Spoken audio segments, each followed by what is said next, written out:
నేను ఒక విషయం క్లారిటీగా చెప్పదలుచుకున్నాను. ఎప్పుడు కూడా ఇన్వెస్ట్‌మెంట్ డెసిషన్‌ని ఇప్పుడున్న సిట్యుయేషన్ బేస్డ్‌గా డెసిషన్స్ తీసుకోకండి. ఇన్వెస్ట్‌మెంట్స్ ఎప్పుడు కూడా ఫ్యూచర్ అనేది చాలా ఇంపార్టెంట్. మీ ఇన్వెస్ట్‌మెంట్ డెసిషన్ ఎప్పుడు కూడా ఫ్యూచర్ ఎలా ఉంటుంది దాన్ని అర్థం చేసుకునే డెసిషన్ తీసుకోండి తప్ప కోవిడ్ సందర్భంలో మార్కెట్ డల్‌గా ఉంది, లేకపోతే ఇంకేదో ఎలక్షన్ మూమెంట్‌లో మార్కెట్ డల్‌గా ఉంది, మార్కెట్ పడిపోతుంది, ఇట్లా నెగిటివిటీ లేదా మార్కెట్ రూమర్స్ బేస్డ్‌గా డెసిషన్ తీసుకోకండి.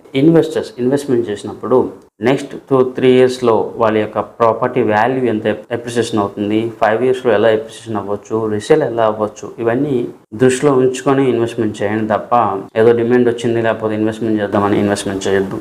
సో ట్రెండ్ని అర్థం చేసుకుని ఇన్వెస్ట్మెంట్ చేయండి.